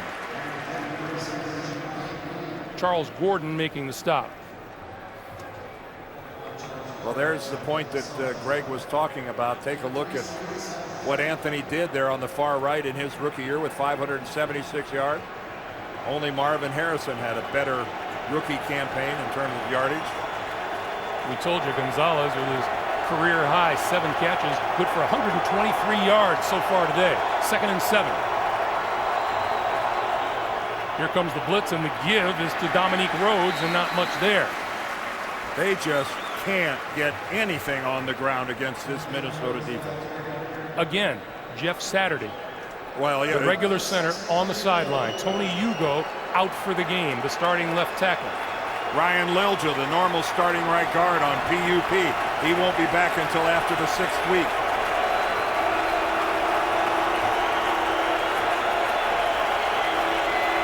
Joseph Adai in the backfield on 3rd and 6. Manning over the middle, tipped into the air and intercepted. Intercepted by Charles Gordon.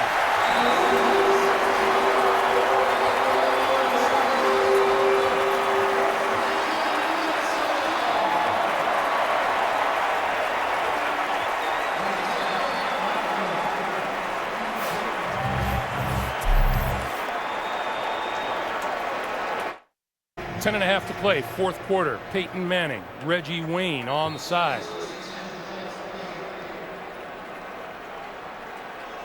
Another Colt turnover. The first time Manning was intercepted today, Minnesota turned it into 3 points. Here's Adrian Peterson. Let's go back to the pick, Dan. Well, it's just a short pattern. You can see that Peyton Manning is trying to throw it away from E.J. Henderson at the middle linebacker, but he ends up throwing it way behind Reggie Wayne. I don't know if that's a miscommunication, if he thought Wayne was going to not go that far inside because Henderson was already sitting there, but Henderson gets a hand on the ball. It pops way up in the air, and a really easy play for Gordon. Now on 2nd and 5. Here comes Peterson, right side, running room, first down.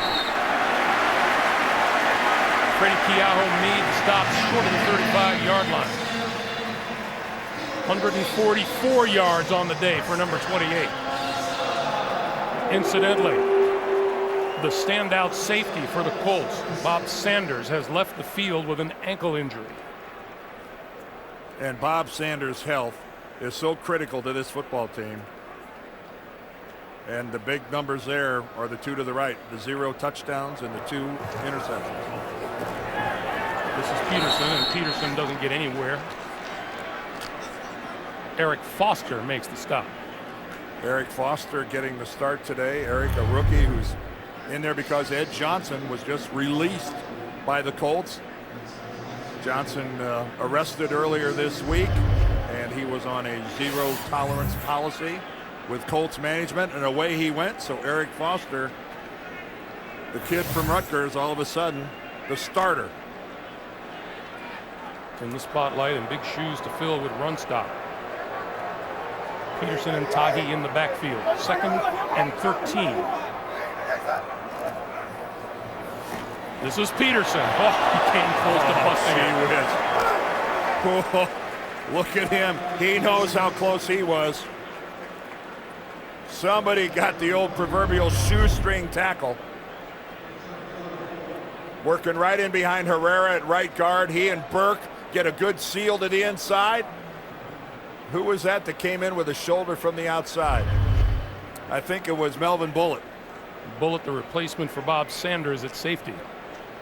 Look at that rushing yard differential. 8 minutes to play in the fourth. Chester Taylor now in the backfield on 3rd and 5. And a big defensive down for the Colts. Taylor stopped short of the 30-yard line, well short of the 30. They needed the 26 for a first down. And here comes Ryan Longwell looking for field goal number 6 on the day. Well, the significance of this field goal is that it makes it a 2-score game. This field goal here is large. Yeah, it'd be nice to be 6 for 6, but this makes it a 2-score game. Right now it's a 1-touchdown, 1 2-point conversion game. This is a 49-yarder. On the way, pulling left, and he missed it. So Longwell not perfect on the day. 7:09 to play. Vikings lead 15-7. Joseph Adai in the backfield. Peyton trying to get something going from his own 39. Play fake. Lots of protection this time. Up the seam, and that's complete. Reggie Wayne with the catch inside the 45 of the Minnesota Vikings. You think there's anyone here in the Metrodome who isn't just sitting there going, I can see this coming a mile away? That is Peyton Manning we're looking at out there, folks. Not the least of which is Brad Childress, who is probably lamenting all of those opportunities where the Vikings had to settle for field goals. Manning, quick pass, that's complete, and that's Gian Robinson, and Robinson with another first down.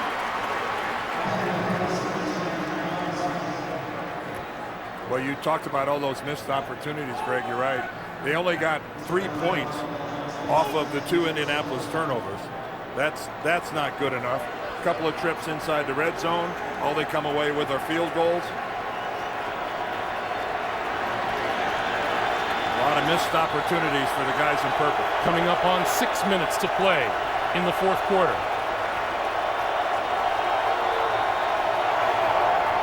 Manning up the seam. Reggie Wayne to the 5. Touchdown.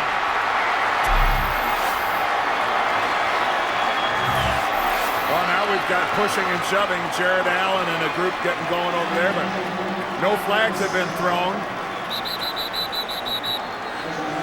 And needless to say, Peyton Manning and the offense staying on the field.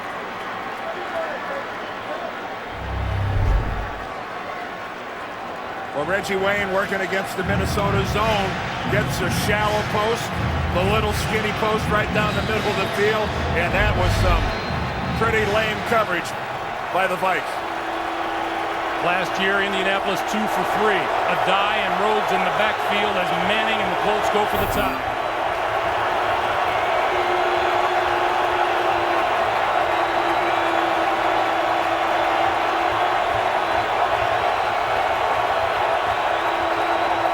Puts a man in motion, but the handoff and to the end zone is Dominique Rhodes. Boy, and that's about the first time today that Indianapolis ran the football and actually got something out of it. 3 plays, 61 yards. The Colts and the Vikings tied at 15. 5:54 to play here in the third quarter. Colts shut out in the first half, have come back with 7 in the third and 8 here in the fourth. Chester Taylor, a yard deep in his own end zone. To the 15. Eludes a tackler at the 17 and falls forward to the 20. And Tavares Jackson comes back onto the field with the Minnesota offense. And this crowd ready to boo his every misstep. Well, the last 2 times he's been out on the field, they booed him on the way off. This is a chance to win them over, but he's going to have to be, A, careful with the football, but more importantly, precise. He's got to put the ball on the hands and on the numbers of his guys when it comes time to throw it. Adrian Peterson in the backfield, play fake to him. Jackson on the roll, throws, and it is complete past the first down marker to Bobby Wade. That is a first down for the Vikings. And that is where Tavares Jackson really looks his most comfortable. When he's outside, he's broken containment on a bootleg, He's got pretty good touch on the ball. If he has any problem when he's out there like that, the ball has a tendency to sail on him every now and then. First down now at the 30. Peterson straight ahead to about the 34. 5:05 to play in the fourth. The game plan for Brad Childress would be to take a bunch of time off the clock and try at least to get Ryan Longwell into position for another shot at a field goal. Well, he's got to cover about 30 yards of real estate to make that happen.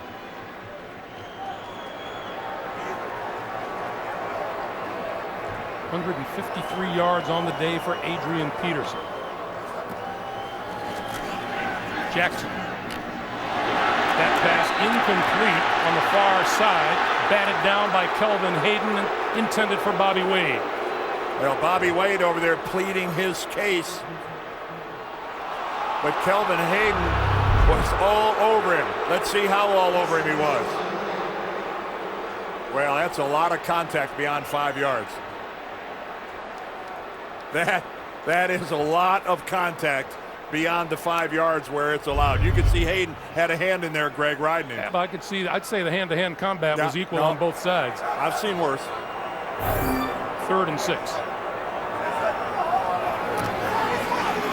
Jackson going to go deep. His man has a step. It is incomplete. And no flag there at all. Bernard Berrien sure looked like he was touched a bit from behind. Well, Berrien's legs looked like they gave out on him at the very end of that. Was he tripped in some way? Now this is just straightaway fly pattern for Berrien. Oh, he clipped his heels. Bernard Berrien looked like he caught his foot on the back of his own heel. Here's Forsett. And Forsett is met and hit at the 25, and we have a penalty marker down on the near side of the field.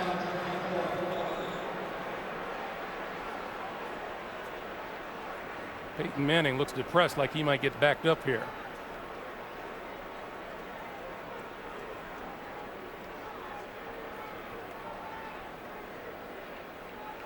Tony Dungy pleads his case. Gene Steratore is going to fill us in. Tony's almost out to the numbers. Oh, and this is a defensive offside. Tony is way out on the field.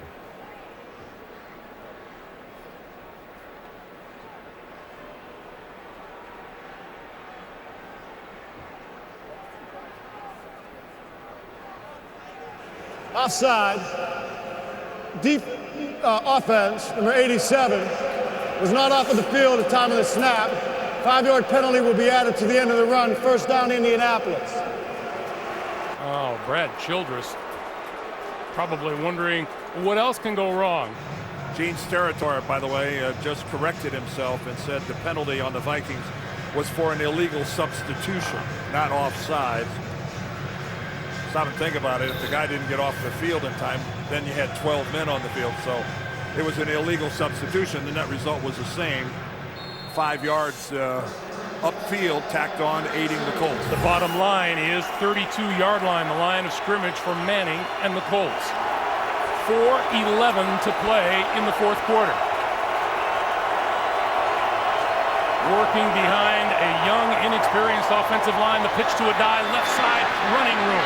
Adai turns the corner and out of bounds at about the 38 or 39-yard line, run out by the rookie Tyrell Johnson. One of the few times that a Indianapolis Colts running back has seen any green grass in front of him.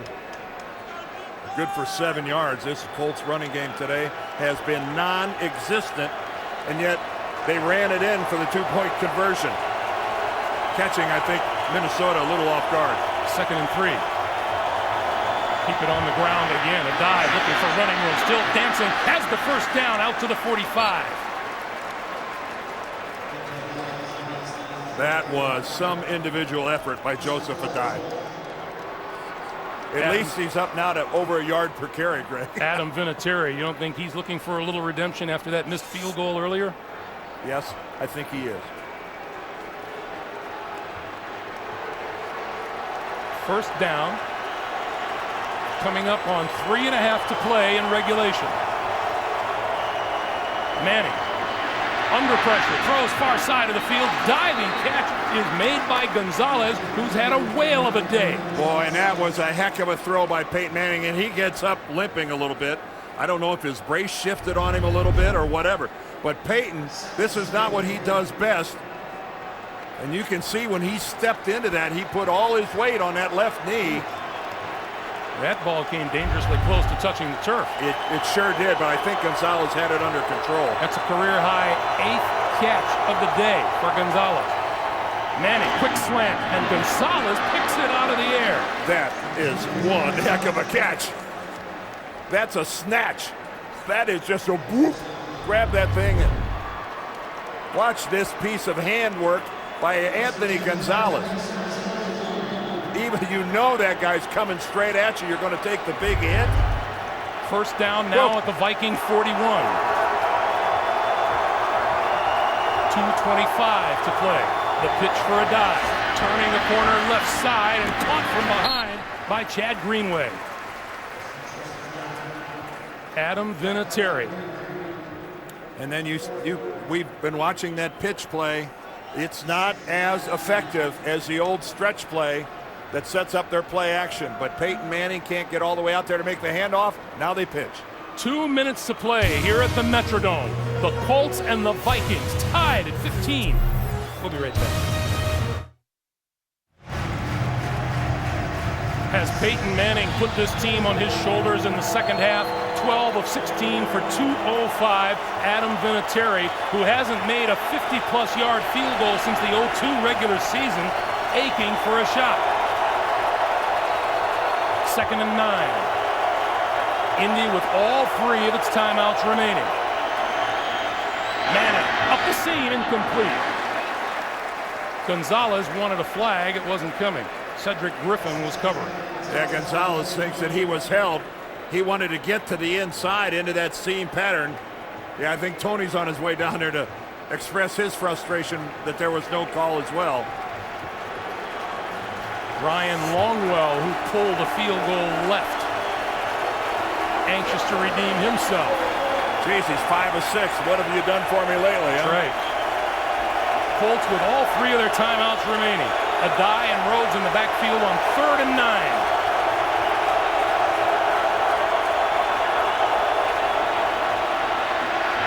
Manning throws, incomplete. Intended for Gonzalez coming across, and the veteran Darren Sharper appeared to get a hand in.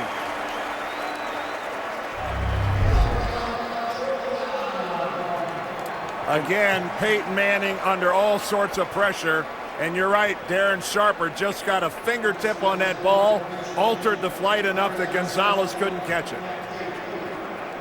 You see Darren Sharper got away with actually grabbing Gonzalez on his way by.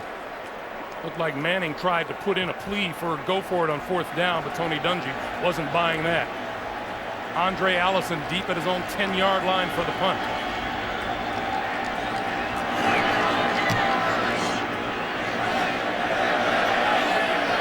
Bouncing at the 5, and what a save at the goal line by Tim Jennings. What a save by number 23. Well, he did the bat and the catch. Talk about a one-man show.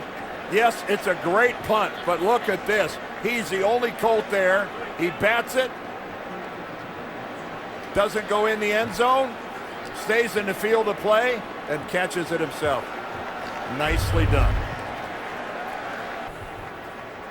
Now, Indianapolis, as you see right there, they have all 3 of their timeouts left.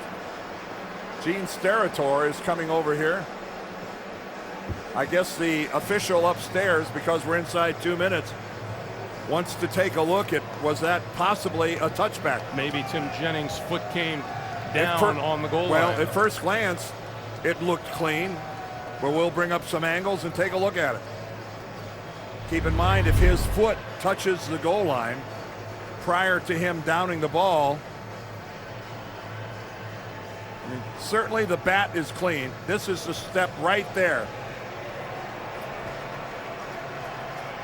Well, I don't see how you could possibly overturn it from that angle. Let's try this angle. Clean, can't tell. Still don't think you could tell from that angle. Well, here's one more. Here's one more. I think he's in the field of play. I agree. I think that is just one sensational play by Jennings. And that is the good look that'll have Gene's territory. Right. But this, I think this is very effective. This is the right thing to do to review it.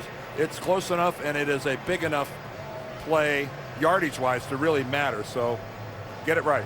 Meanwhile, how about the two guys that we talked about at the top of the show? Peyton Manning has hoisted this Colts team on his back here in the second half, and Adrian Peterson has rushed for 153 yards today. Well, what's critical here now is, let's assume the ball stays here. Indianapolis has all 3 of their timeouts remaining. They will certainly use them to stop the clock. After review, the ruling on the field stands. Remember, the kicking team did not touch the goal line. It will be Minnesota's ball, 1st and 10 at the 2-yard line. So Tavares Jackson has to go 98 yards in a minute 42. Well, what he needs is a first down. That's what he needs. He needs a first down to force overtime and not give the Colts good field position. Dwight Freeney prowling the D-line. Anxious for a shot at the Viking quarterback. He's already forced a fumble today. Peterson in the backfield. Peterson with the football, and nothing there. Clock stops with a minute 37 to play as the Colts burn their first time out here in the second half.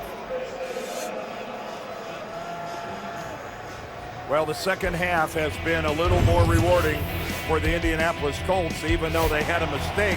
Peyton Manning here throws an interception. The ball gets batted up in the air. Gordon comes down with it. But Longwell, in a chance to put 18 on the board for the Vikings, pulls it left. And then 3 plays later, Reggie Wayne comes in. He gets him within 2, and then Rhodes on the run. The 2-point conversion was successful, and that's where we are at 15-15. But if there's no successful first down by the Vikings here, Tony's team going to come out of this with a chance to give Vinatieri a shot.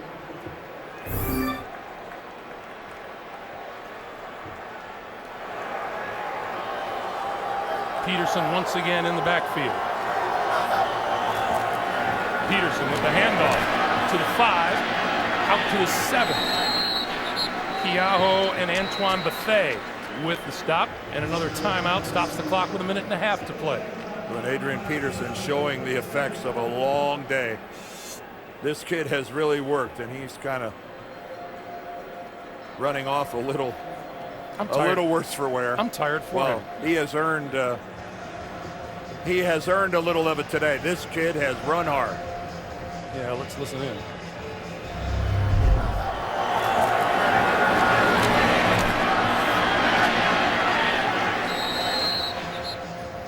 He was hit hard by Freddie Keaho and didn't budge. No.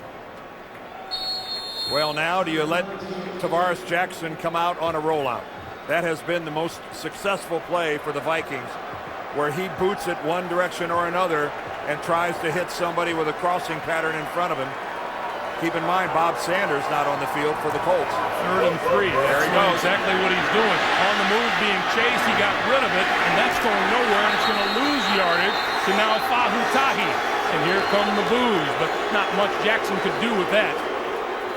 He didn't call the play, he just tried to execute it.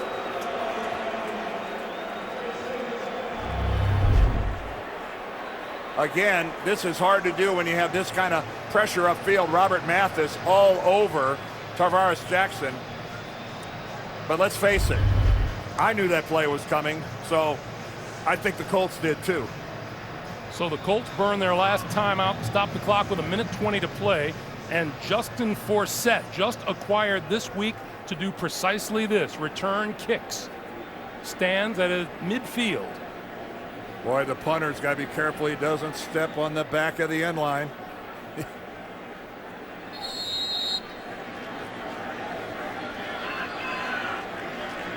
Chris Kluwe to kick it away.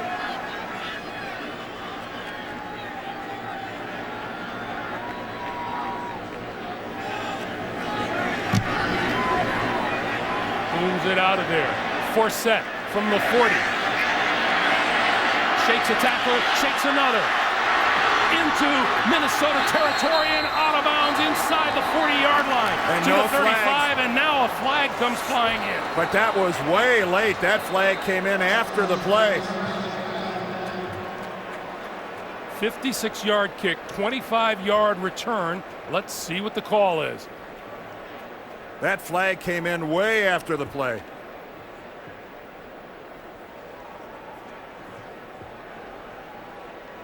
Gene Steratore is our referee.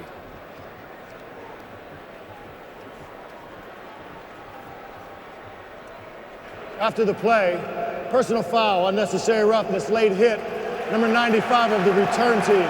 15-yard penalty, first down Indianapolis. That's Darrell Reed of the Colts. What a mistake. Tony is livid for some reason. Let's take a look. And here comes Reed, and there is the shot that Reed gives to number 45, Garrett Mills. And that his runner had already been out of bounds for a couple seconds. That's just not smart football. So Vinatieri hoping for a shot. The ball is at midfield, first down. 1:07, and the Colts have no timeouts remaining. Manning has been on fire in the second half. Gonna run it. Adai, not much there for Joseph Adai. I guess you just gotta try to keep them honest, but the Colts running game has been nil today. Not a threat whatsoever. Peyton Manning and the Indianapolis offense pretty shackled, shut out in the first half, but has come alive here in the second half. Boy, could they use Dallas Clark, and they're burning a lot of time. Quick pass to the outside. Robinson had it and dropped it. And that would have been Dallas Clark. Gian Robinson, first-year tight end out of Missouri West State. Who's out there because of the injury to Dallas Clark. And in a pressure situation, just didn't bring it in. There's Dallas Clark on the sideline. Third and 9.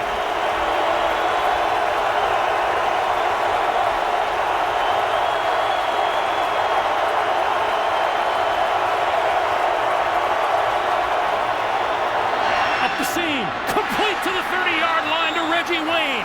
And now Manning will come up to try and stop the clock. 25 seconds, the clock is moving. What a throw by Peyton Manning. Right into the seam.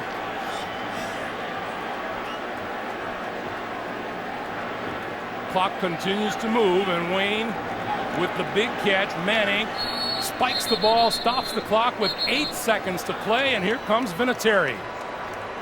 Man, on third and long, Peyton comes through, but this is what's going through Adam Vinatieri's head. He pushed it to the right. The last field goal he attempted. And he wouldn't be in this predicament now if he'd have made that one. Well, no one will remember the first one if he makes this. But what a play and what a shot. Manning to Reggie Wayne. Who would have thought that? This will be from 47 yards out.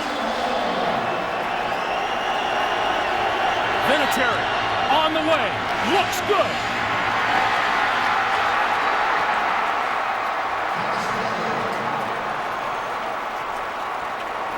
With 3 seconds to play, the Colts take an 18-15 lead.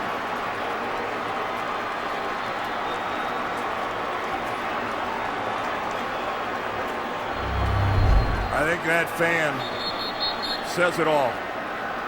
Adam Vinatieri does not have a cannon for a leg, but in a pressure situation, has the NFL seen a kicker of his magnitude this generation under pressure?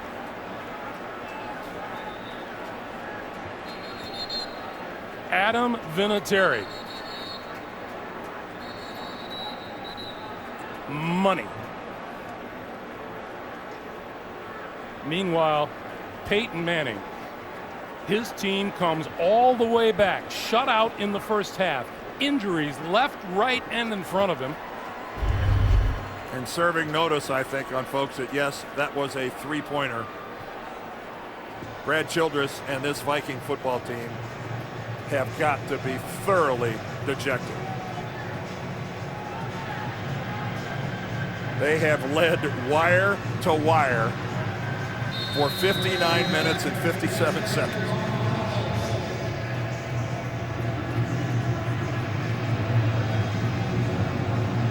Vinatieri's kick. Along the ground, the clock starts. Andre Allison looking for running room. Not finding any, looking for someone to lateral to, and the game is over.